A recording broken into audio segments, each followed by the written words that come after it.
Waalaikumsalam, berjumpa kembali bersama saya Wong Ganteng Sakdonyo.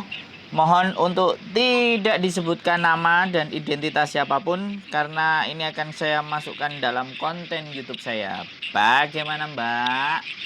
Oke.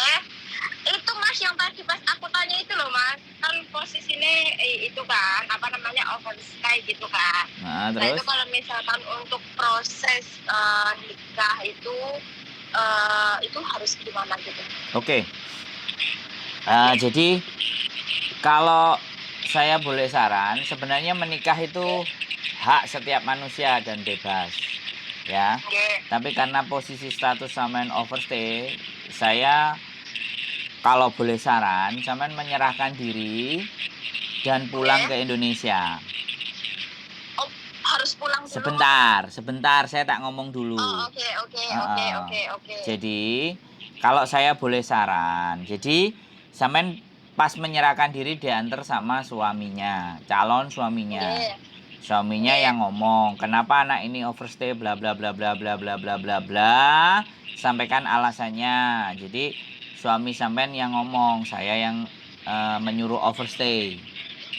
Oh, oke. Karena saya ingin Oke. tinggal bareng lah ABCD bla bla bla. Karena suami sampean kan aku nggak ngerti nih. Suami sampean ini statusnya apa? Orang Hong Kong, Orang Hong Kong, belum permanen pernah residen. menikah. Permanen Iya, residen. permanen. Jadi Oke. kan biar biar yang ngomong orang Hong Kong sendiri ke orang Hong Kong. Maksudnya paham nggak? Oh, oh, oh. Oke, paham, paham, Jadi paham. jangan di pihak sampean yang menjelaskan, biarkan dia yang menjelaskan atau dia bikin surat pernyataan. Kalau sampean nanti pas waktu lapor dipisah, surat pernyataan itu sampean pegang, sampean Oh, bawa. gitu. Oke. Karena Oke. bojoku nggak kamu izinkan masuk, tapi ini sudah aku salin tulisannya dia. Jadi sampean kesepakatan Oke. dulu sama suami. Jadi Oke. calon suami. Nah, tujuannya kenapa saya menyuruh sampean pulang untuk membersihkan rekod. Oh, gitu. Karena kalau sampai nanti masuk paper ya memang ada paper yang bisa dapat KTP ada. Cuman alangkah lebih enaknya sampai nurut ikutin aturan mereka, sampai pulang lagi, sampai appointment menikah sama bojonya sampean. Jadi Apa itunya itu di Hong Kongnya atau di Indonesia? ya di Hong Kong. Kalau sampean memang Oh, oke, oke. kan sampean mau tinggal di Hong Kong, otomatis Oke, oke, oke. appointment menikah di Hong Kong. Tapi kalau Oh, sampean oke. mau lebih valid lagi, kayak saya, Oke. contohnya Oke. saya menikah 2 kali. Sebelum saya apply dependent visa ke imigrasi itu, saya nikah di Indonesia, saya nikah di Hong Kong. Jadi pada saat saya apply 2 surat nikah masuk, artinya kan benar-benar menikah secara 2 negara. Oh, gitu. Nah, Iya, itu iya. visanya Oke. jauh lebih cepat turunnya.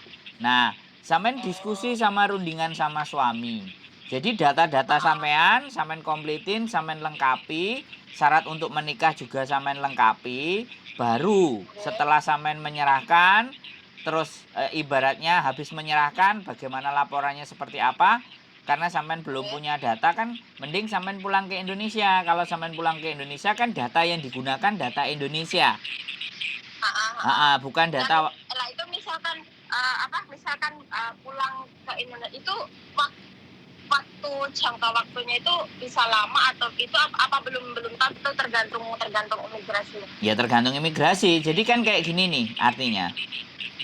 Saya belum selesai menjelaskan sudah sampean potong. Jadi Oke, maaf, maaf, pada maaf, maaf. saat sampean sudah pulang, suami sampean kan ngajak nikah sampean. Oke, Artinya suami sampean kan memanggil sampean gitu loh.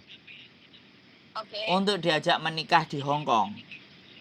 Nah, oke. status OS sampean kan udah kelar. Oh, oke. Karena sampean pulang. Ya kan? Oke. Yang harus berjuang mati-matian suami sampean untuk mendapatkan sampean. Nah, ini tantangannya. Gitu loh. Nah, begitu sampean pulang, lah suami sampean ngajukan pernikahan sendiri, dengan sendiri mengajukan data sampean dan ini posisi istri saya ada di Indonesia.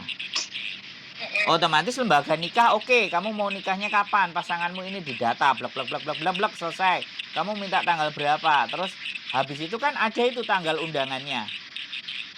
Nah, itu dikirimkan ke sampean. Nah, sampean harus bawa itu. Bisa kopi, bisa email, plus data suami. Jadi nanti ketika sampean tiket berangkat ke Hong Kong, di imigrasi sampean tunjukkan, aku menghadiri pernikahan, hari ini aku menikah sama calon suamiku yang ada di Hong Kong dan orang Hong Kong ini. Imigrasi ditunjukkan itu. Mau nggak mau dia pasti kasih masuk. Oh gitu, iya, oke. Ya, oke. Setelah dikasih masuk, kan pasti visanya minimalnya pasti 2 minggu, walaupun nggak sebulan, karena sampai ada pernah catatan ABCD. Nah, setelah selesai menikah, terus sama suami, visa habis, sampai pulang dulu. Nah, setelah menikah, setelah waktu datang visa itu habis, misalkan dikasih waktu 2 minggu habis, kita pulang dulu gitu. ya. Tapi pada saat itu pas sampean setelah menikah kan sertifikat nikah sudah ada tuh. Nah, sama persyaratan dependent visa sampean ajukan ke imigrasi. Artinya kan hari nikahnya selesai, jelang sehari, 2 hari, atau berapa hari, 3 hari, baru ngapply dependent visa. Nah, setelah visa dependent di-apply, sampean pulang. Visa habis, pulang. Oke. Nah, sampean tinggal tunggu bagaimana usaha suami sampean. Oh, oke. Daripada memaksakan untuk paper, kemudian menikah. Nah, itu agak repot. Tapi kembali lagi pilihan pada sampean. Dan kekuatan terbesar bukan di saya, bukan di sampean. Kekuatan terbesar itu calon suami sampean. Seberapa besar dia menginginkan sampean. Nah, syukur-syukur kan sampean pulang mantuk, terus didesain di Indonesia juga menikah sama suami sampean. Jadi begitu apply dependent visa, surat menikahnya itu ada 2, langsung Indonesia plus Hong Kong. Itu lebih kuat lagi. Nah, sampean overstay berapa tahun? Hampir 1 tahun. Oh, masih nggak terlalu. Yang 6 tahun aja bisa langsung. Yang penting kalau permintaannya pulang ya nggak masuk. Ya, cuman tinggal sampean rela apa enggak gitu loh. Kalau ancene bener-bener pasangan sampean, kan yang tahu sampean nih. Yang bener-bener cinta matinya sama sampean bagaimana kan pasti sampean toh. Nah, saya ingin agar supaya dependen sampean nanti keluarnya tidak penuh dengan masalah gitu loh. Makanya kita ikuti aturan mereka, namanya overstay ya pulang. Nah, lah untuk menguatkan, soalnya saya sama bojo saya jadi turis 23 bulan dan waktu apply dependent visa, surat nikah saya 2, Mbak. Gitu. Secara Indonesia dan secara Hong Kong. Jadi 40 hari visa saya keluar, Mbak. Malah lebih gampang kayak gitu ya, Mas? Ya, sekali lagi, ini kan pengalaman saya, ya. Saya nggak ingin menyampaikan apa yang saya katakan itu nanti selalu benar, ya. Karena sekali lagi, hak memberikan visa itu imigrasi. Tapi dengan cara-cara seperti yang saya lakukan, harapannya sampean itu bisa balik lagi ke Hong Kong tanpa ada persoalan dan permasalahan yang berat gitu loh, Mbak. Paham, Mas. Jadi supaya seperti itu makanya sampean berunding sama suami, ya kan? Atau ya sekali lagi namanya imigrasi itu diskusi. Karena yang ngurusin dependent visa saya istri saya sendiri.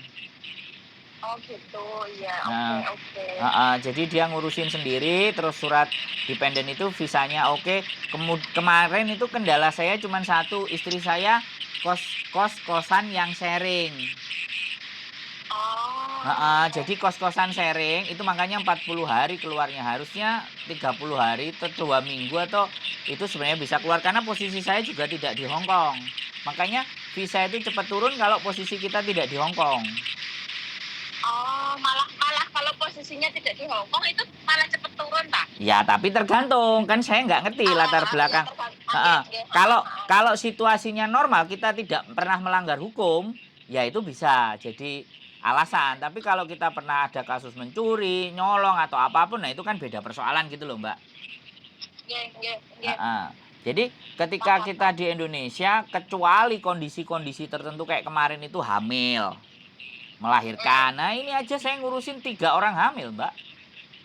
Oh, Mau kasus nikah. yang sama kayak gitu juga gitu. Ya menikah di Hong Kong terus nyari dependen gitu loh. Yang satu sudah masuk, tinggal nunggu dependennya kapan keluar. Tapi dia cuma punya rentan waktu 2 bulan. Yang bisa memperpanjang dia agar tetap di Hong Kong itu fujannya si baby. Kontrolnya baby itu jadi alasan dia untuk tetap stay dengan mamanya di sini. Nah makanya kalau melihat kasus seperti itu berarti imigrasi Hong Kong kan tidak ngeri gitu loh. Masih ada nilai kemanusiaan dan saya yakin Hong Kong itu masih menghormati hubungan cinta kasih. Makanya yang berjuang calonnya sampean. Oh gitu. Enggak kan, soalnya kan kemarin itu calon aku tuh kan ya emang mungkin dia udah dapat informasi dari beberapa orang kayak gitu ya. Cuma kan dia juga pengen pastinya gitu. Terus dia juga nyuruh aku coba tanya-tanya dulu gimana untuk prosesnya kayak gitu. Terus aku bilang coba deh aku tanya, soalnya kan yang di Hong Kong ada YouTuber di Hong Kong orang Indonesia kayak gitu yang sering bantu-bantu, coba aku tanya-tanya dulu, aku bilang gitu. Siap. Halo? Ya, halo. Nah, lanjutkan Mbak terus. Saya sudah selesai ngomong. Lanjutkan. Sampean mau ngomong apa? Lanjut terus apa namanya, terus aku bilang coba aku tanya-tanya dulu, soalnya kan di Hong Kong juga ada orang Indonesia yang sering bantu-bantu kayak gitu, aku bilang gitu. Coba aku tanya beberapa informasi dulu, kalau emang oke ya oke ayo, aku bilang gitu. Oke, jadi ya. Informasi saya kan bisa dilogika. Bisa dibayangkan, jadi nggak ngawur, terus ada pengalaman. Nah, sekarang tinggal sampean. Nah, pertanyaan saya, apakah data sampean antara KTP Indonesia, KTP Hong Kong semuanya sama? Kalau tidak ada masalah, ya enak, tinggal translate aja. Tapi kalau enggak, nah itu yang menjadi persoalan baru. Nah, itu persoalannya itu perbedaannya di tahun, Mas. Nah, ya sudah nanti. Ini oke ya, berarti persoalan menikah itu udah sampean clear ya. Jadi kalau udah clear, videonya saya matikan, kita ngobrol lain tapi nggak perlu di video. Makasih loh Mas, makasih loh. Oke, sebentar, videonya saya matikan dulu. Oke, teman-teman semuanya.